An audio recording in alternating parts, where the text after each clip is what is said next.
ladies and gentlemen, from me in deepest, coldest, darkest Bavaria, and this boy in lovely Ontario. Is it freezing where you are as well? Because it's fucking cold here.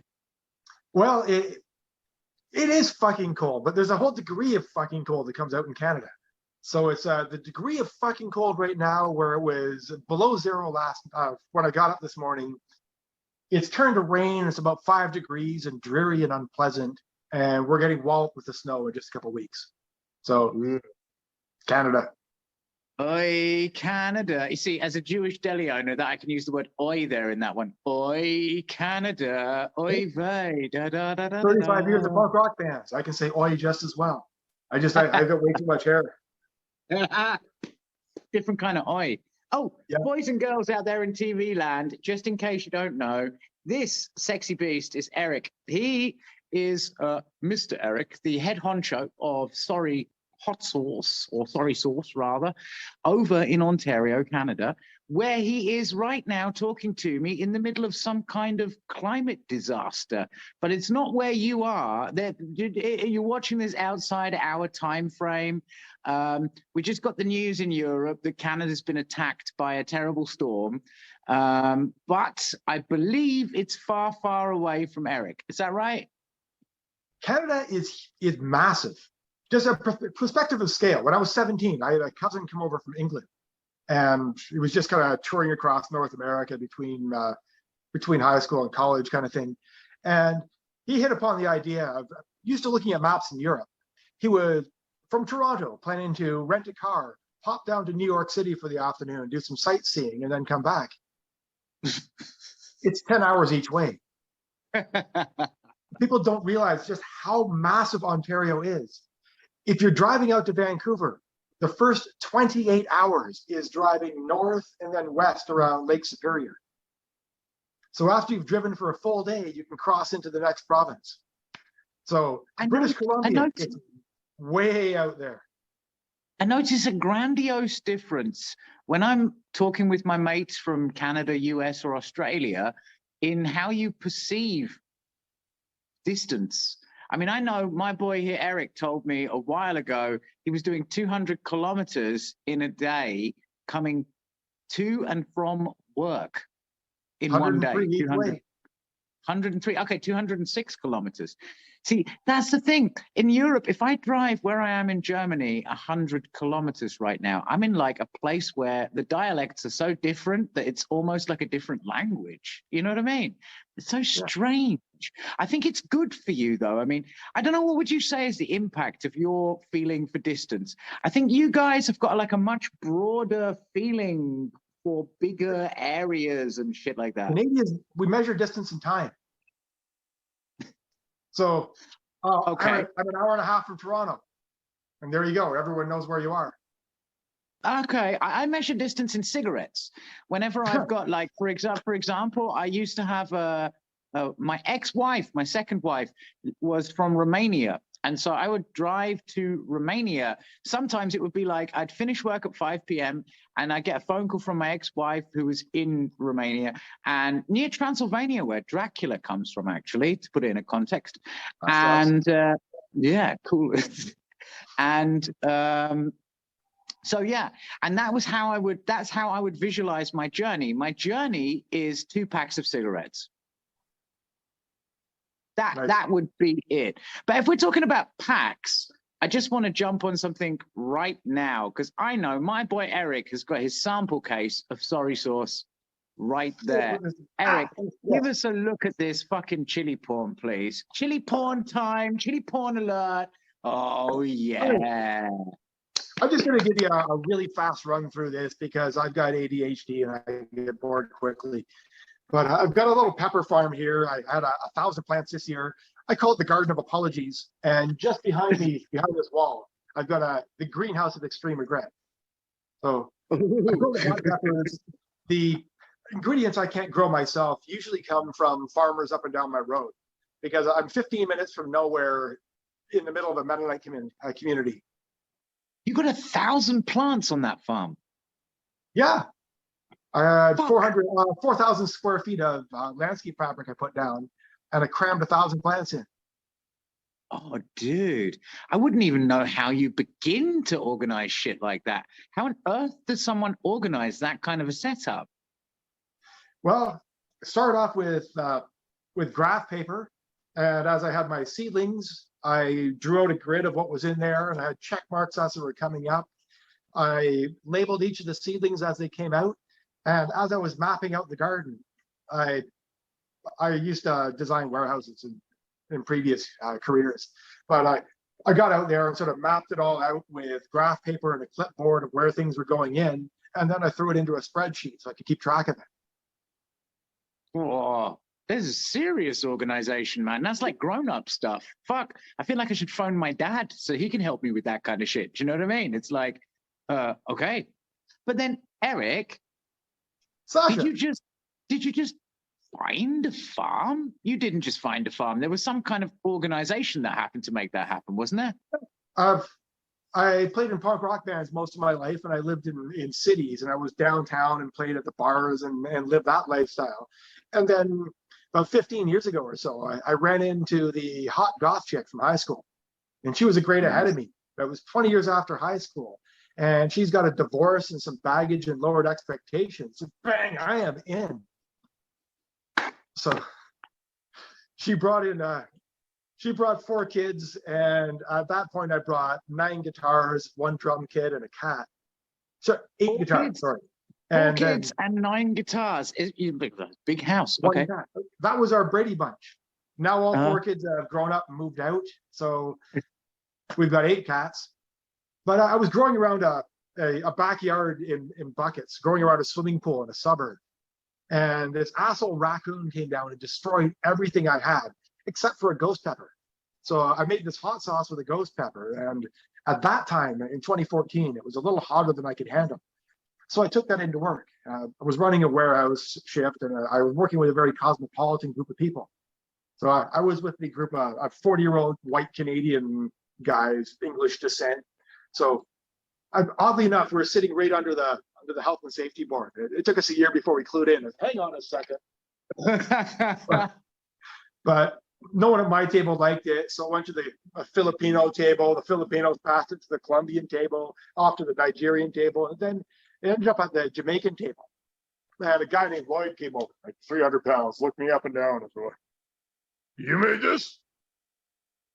Well, have you got any more of it?" Nice.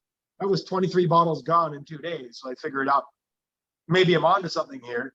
So I called it soy sauce because I figured that was a fun name for it. The first variety was a bit of a spin on the rockabilly and psychobilly, because I called it Go Mango. Okay. Go Mango. Oh, for those of you who don't know, by the way, our boy here, we just did an episode together. We saw some beautiful psychobilly music. You have to check it out. Check out the episode. Sorry, Eric, for interrupting. Please carry on. No, sorry, Eric. Yes, sorry, Eric. Sorry, Eric. Yeah. That's me. Yeah. But excuse me. Over a few years, I started ordering different seeds from around the world and different suppliers and growing a variety of peppers, just kind of to feel them out and try different recipes. And I did it all the backyard in the suburbs. Yeah. Okay. 5-gallon buckets, fill it with some good soil. There you go. And in Burlington, it's just out to the west of Toronto, for context. It's in one of the best growing areas in North America, because it's sort of a microclimate of the Niagara Escarpment. Used to be the shore of a primordial lake, and the Great Lakes are now the deep parts of where that lake has receded. But there's this what they call a mountain in Hamilton. The escarpment is the shore of what used to be that lake, and so the microclimate in Burlington being below that escarpment and right on Lake Ontario, you've got a hint of the maritime effect from the water, and then you're sheltered just from the escarpment, so it's a little bit warmer, a little protected from the elements, a little bit less snow. So it was terrific growing there. But this being Ontario, that's where we built all the suburbs. So we wrecked all our farmland and we put in drone houses. So when my kids are old enough and out at college, we cut and got out. And so we sold the place, and we were both working in Milton at the time, and we're looking for someplace close. and property around Toronto was stupid. So we ended up being 100 kilometers out. And we ended up moving to a Mennonite neighborhood. And I was working a weekend shift, so it sort of made sense. But we bought an 1888 church in a Mennonite neighborhood and moved out here. And then You bought a church? We bought a church because, hey, it made no sense. Why are we buying a church? I don't know. Let's buy a church. It seems like fun. So we bought a church. And now we live in a church. I fucking love it. And for 35 years, this couple, Dave and Jan, a nice creative couple, they renovated and fixed up this church. So it's very stylistic. They're very artistic and very creative, but nothing's done to code, nothing's done properly because it was before Google and they just kind of trial and error and figured stuff out. Yeah.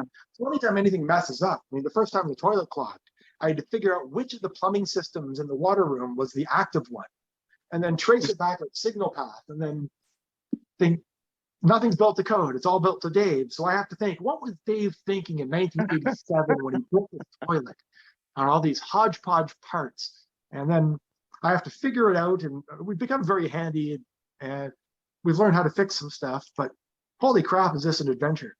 When the zombie apocalypse comes, we're ready. Fuck yeah. So the church has enough grounds for 1,000 plant plantation. Yeah, 3/4 of an acre. So from my perspective, that's huge. But we're surrounded by these 100-acre farms. So you zoom out in Google Maps, and it's this big, vast expanse of nothing, and this little cluster of trees. That's us. But my garden is bigger than the neighbor's house. Fuck, Eric, man. And so when you jumped into the church, it sounds like the inside or the interior had been made lovely by the people before, like they were artistic types. And so I guess that was lovely, yeah? Or was it a doer-upper, as they say? It's a doer-upper because nothing's done correctly and it all breaks and leaks water in the walls and we have to take things apart and fix them. But it's all done with reclaimed wood. There was a drive shed. That's the barn where you put your equipment that doesn't need to be heated. Was on the property 130 years ago, but it collapsed. So this couple was fixing up the church, they used the old beams and recaptured as much wood as they could and built that into the interior. So it looks friggin' amazing because there's old wood and exposed beams, and I've got these 130-year-old rough-hewn beam logs across the roof and the ceiling and all, holding up parts of the upstairs. So it's really cool, but thoroughly impractical and none of it makes sense. Makes perfect sense because it's impractical. You're speaking to the man here who, when I couldn't afford really very well to live in the city center, I moved into a windmill. That was what I did. I moved into, this was back in the day when I was like 18, 19. City center was kind of pricey, but there was a windmill nearby, which you could rent, which was much cheaper because it always had this noise from the windmill. So I went and lived in it, for a while. It was good. We got that sound too, because the sump pump in the basement isn't set up correctly. There's a leak on the side of it, and it pumps and spits out. We've got this heating lung that comes out of the basement. And we can't stop it because they didn't seal the basement. So. Okay. Yeah. Okay. No, make the best of what you got, motherfucker. Absolutely. That's my credo as well. I live as long as it's not your own mother, it's all legit. I got 4 stepkids, man. It's good. Dude, you've got a gigantic family. So your missus has the 4 kids. You got kids yourself? Yeah. No, I'm the cat man. So I've got 3 drum kits. I'm up to 9 guitars. I've got a few basses. I've got all this recording equipment. I've got 8 cats. I've got 200 bottles of hot sauce in the fridge and a very, very patient wife. That sounds a bit like my missus, I have to say. My poor wife has to kind of fucking beg me sometimes to get some space in the fridge where there's not fucking hot sauce, you know what I'm saying? Which is yeah, it sounds like it must be your life. But it's good that you became the cat guy, because if you don't have kids of your own, you are sometimes in danger of becoming the scary man with a snake. It's like, hey kids, look at my snake. And so cats is nicer, I'd say. Oh, Hey, there's always the stereotype with the punk rock stepdad with a drum kit. yeah, that's also true. That's also but then, so the church was in order, but hang on. Before we go further with this discussion of your grounds, I want chili porn. Please All right. show us the chili porn, Eric.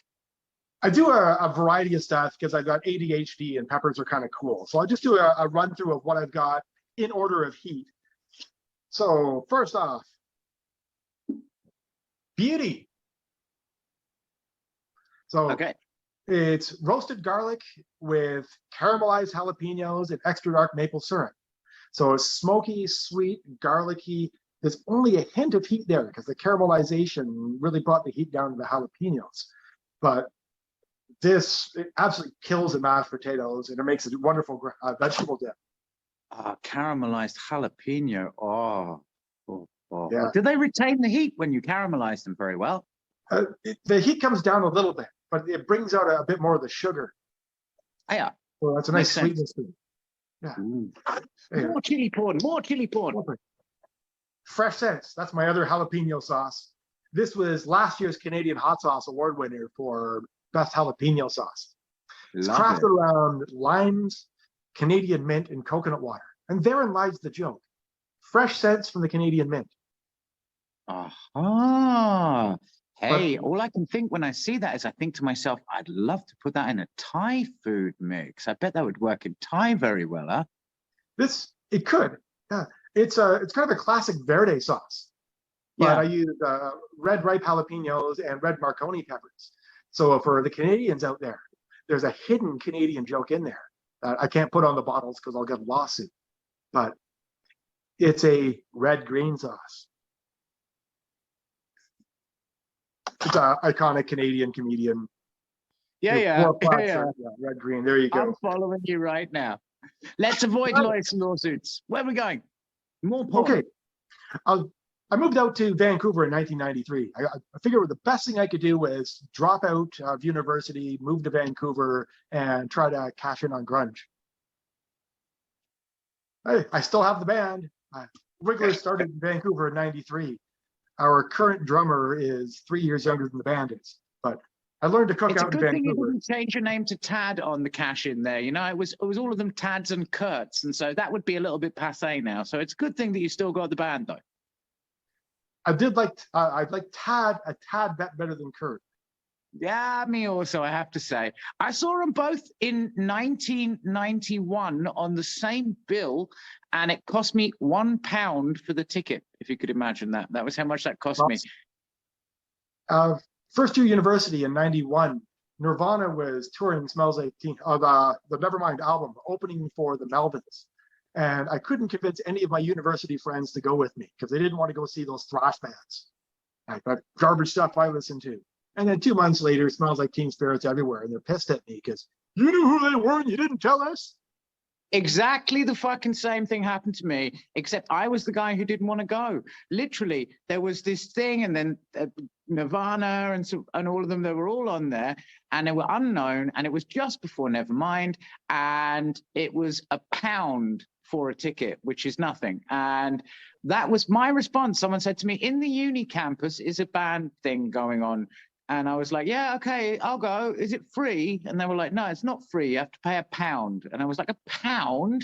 That's like 2 vodka jellies. I'm not paying £1. And then someone paid £1 for me. And therefore I got to see Nirvana and all of them on the list. Yeah, fuck, man. Weird. And you got your 2 jellies. There you go. Yeah, absolutely. So, more porn. All right. So, speaking of Vancouver, I learned that I can cook Japanese and Indian. That's about it. But there. Miso nutty. Ooh. So, miso paste miso sauce with mirin, garlic, ginger, fermented Scotch bonnets, and peanuts. Oh, whoa. It's a Mr. Noodle sauce. You throw out your little ramen packet and it's killer. I want all of your sauces right now, Eric. I want them all. This is just like my mouth is watering. But my man Mike Jack uses this as a falafel sauce. So there's confusion. It's a Japanese peanut sauce on falafel. One of my favorite Canadians you mentioned there. If you people out there don't know Mike Jack, check out Mike Jack Eats Heat. That motherfucker and his lovely partner Jamie are the shit. Both of them are. I love them. Shiznit. Solid people. Shiznit. Yeah. All right. Okay, here's my OG sauce. As I'm going through, Go Mango. It's mangoes, orange, ginger. They're just, everyone makes a mango sauce because mango just works with the hot peppers. I use a pepper blend of ahi mango, ghost peppers, yellow if I can find them because they have a better sweetness to them, and Bahamian goat, which brings you the heat of a habanero, but more of a almost a peach mandarin flavor to it. So it's quite nice. I'm gonna have to stop you for a second there. Ahi mango. At the moment, I'm sitting in the Chilli lounge. To my left, I've got ahi lemon, or lemon drop, as people like to call them. To my right, I've got ahi pineapple. Ahi mango, I don't have. And I've never even heard of before. It's an orangey pepper, like mango colored. It's got almost a dreamsicle flavor, like a bit of an orange vanilla. Ooh. I grow that, the ahi limon as well, the lemon drop. I use that for a sauce called Giver with peaches and fatali.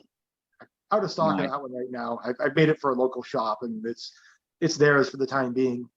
But the ahi mango is a really nice pepper. The patatas, the ahis really grow well in the Ontario climate. So they're super peppers for Europe.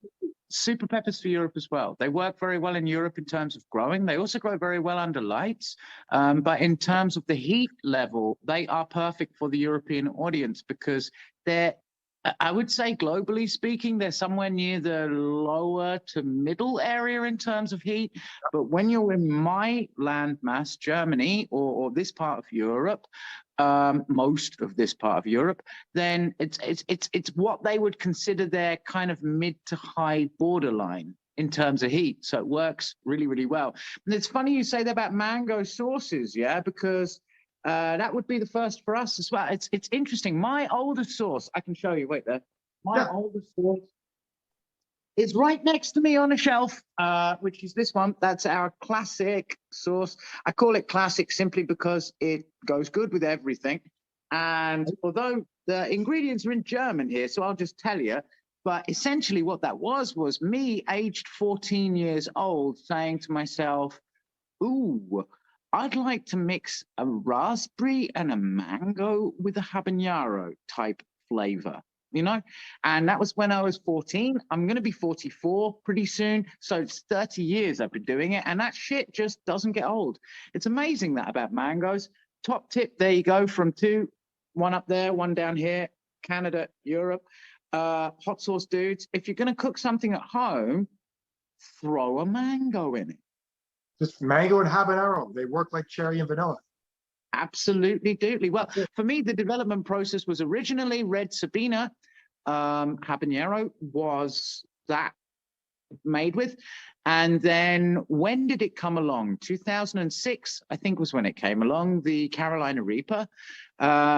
Then I started to make it with the Reaper Pure, and then it was a little bit dominating the flavor. And so I went half-half with Reaper and Red Savina, and then suddenly, hallelujah, hallelujah. And it stayed the same since then. And so 2006 till now is 15 years, 15 years. Awesome. Well done. Yeah. We're going to have to work out a swap on this. Yeah, for sure. Hey, you got some more porn for me? I have plenty of porn. Run through. Oh yeah.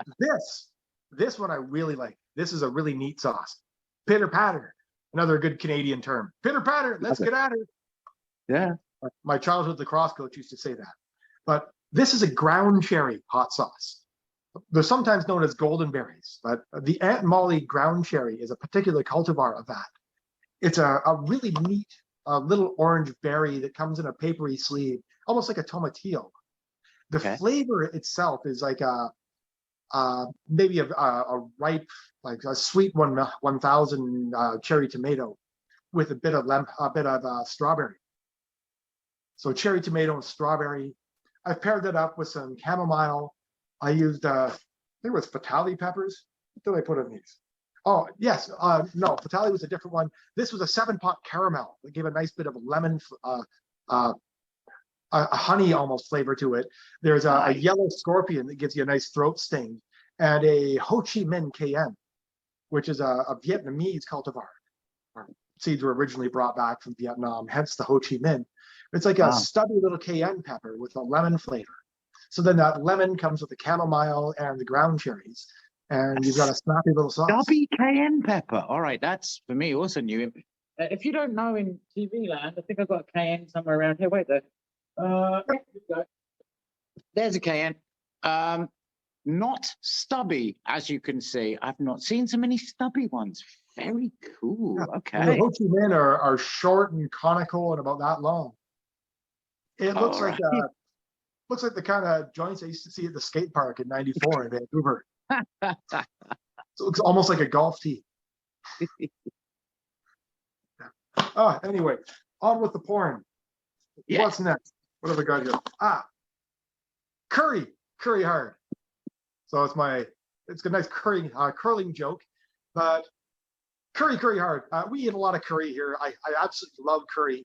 So I've taken one of my wife Nina's dal tadka recipes, and I adapted it with fermented habaneros and some rice vinegar and made it into a hot sauce. And it's done pretty well.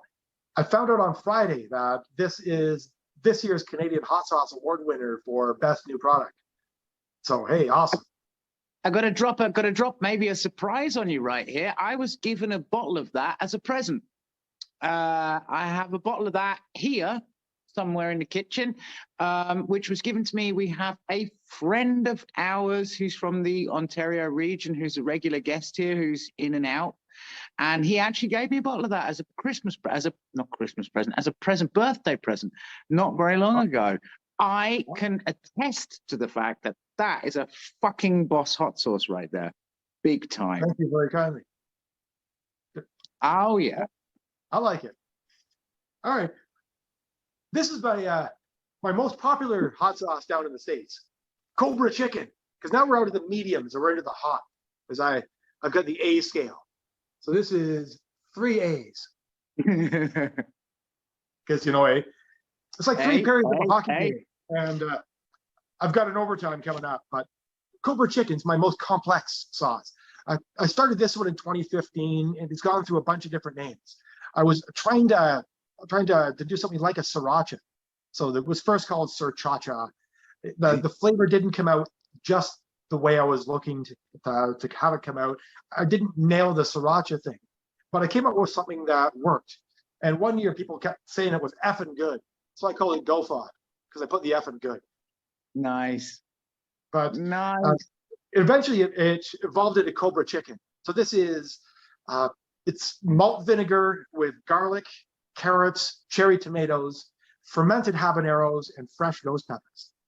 So it's got a complex flavor to it with the fermented peppers, but it's got that fresh snap from the ghost peppers. And it's a really versatile sauce. And how are you rolling your ferments? Are you bag fermenting in vacuum bags, or are you fermenting in traditional brine? I use a brine liquid, and I soak them in 1-gallon jugs with a little airlock at top. I've seen the Ziploc bag idea, but I'm trying to stay carbon neutral, and we're almost completely off grid here. So we've got solar panels that connect into the mains, but that's really it. Really, you're free from the hydro people? You don't have to get your electricity from those people then? It's a crappy deal where we can't just keep the stuff we generate. The stuff we generate then goes to the Ontario government. The Ontario government then sells us back our own through a privatized company called Hydro One. Yeah. So it's Hydroelectric, almost, I won't say the name of the friend or the company, but I've got a friend whose company was very nearly destroyed by those people not very long ago. So I might be the only European who has a very strong dislike for that particular fucking company because of what they did to my mate. So there we go. I must apologize. I'm going to switch into more positive thoughts right now. Let's get back to the porn. No problem. dirty corporations. And once you build in a level of shareholders there in a privatized company, you then necessarily reduce services and you start extracting money because you build in a dividend. Because it's now built as a company for profit and not as a service that the taxpayers have purchased for the society they want. Yeah, so logical. There, yeah. A little bit of lefty there. There you go. I'm only lefty because I'm smart. That's what they say. Well, I always tell people the same thing, which is that, you know, the old comment, if you're not a communist when you're 18, you have no heart. If you're still a communist when you're 40, you have no head. And I always tell the people, I got half a heart and half a head. That's about what I am. Fair enough. I still think that's bollocks, though, because if you stop being a communist because you are so invested in the system that you don't want to lose the toys you have by changing things and helping the other people coming up the stream, then an old Subhumans British punk rock lyric, the strength of us all to demolish the wall, but you chose to walk through the door. Okay, back to the porn. Yeah, porn. Donnybrook. So this is a little bit about hockey fights. So the history behind this is it's fresh peaches, roasted pineapple, and 5 types of scorpion. So it's got a nice throat sting. It's a nice hot sauce. But pineapple pizza comes from Chatham, Ontario. So it was invented and created in Chatham, Ontario. Okay. My dad was born in Pontefract in Yorkshire, but he and his brothers grew up in Chatham. He was a son of a Canadian farm boy and a British war bride. My grandmother was a nurse. I can't remember the specifics, but they grew up in Chatham, Ontario. My dad had 4 younger brothers, and part of their recreation for the weekend was to drink a case of beer and then drive to one of the farming towns, get beaten up by 4 of the locals at the pub, and then drive home. Because the kids were chucking hay all day. They're in pretty good shape. So just as an homage to my dad and his 3 brothers getting beaten up in Chatham, there's Donnybrook. Love it. And last of my regular sauces is Cherry Noble. Ooh, I've got a hair on it. That's one of my hairs. I'm old here. But me also. I have less hair than you though, mate. Oh, it's fine. I don't have fewer hats. Niagara black cherries with black cocoa, vanilla beans, hints of brown sugar, lemon, and black pepper. And this is the last bottle I have, batch 2, that used 13.5 kilograms of Carolina Reapers to make 252 bottles. Ooh. So I'm happy saying that this is the hottest non-extract sauce made in Canada. This year's batch is hotter. That might be the hottest non-extract sauce that's made anywhere in the world with that volume of Reaper in there. There are some zippy sauces out there. This one's got a bit of aggression to it. Fuck yeah. Yeah. Boys and girls out there in television land, as you can see, Sorry Sauce know what they're doing. And it's a fucking good idea. You got to get some Sorry Sauce in your cupboard, all right? You need all of that porn you just saw, and my boy Eric is going to be happy to provide it for you, aren't you, Eric? Yes, sir? Yeah. I do things. Absolutely love it. The maple syrup with habanero doesn't ship very well, but the other bottles are good. This one's kind of flat and narrow, and the posties aren't good with it. Every person out there, I demand that you get all of those sauces you have just seen, and you do it now. Now, Eric and I are going to say a hearty goodbye to you, but we will be back again together at some point soon, and we're going to have some more fun. But for now, from myself, from the king of the chili porn up there, we would like to say ciao for now. So we say ciao.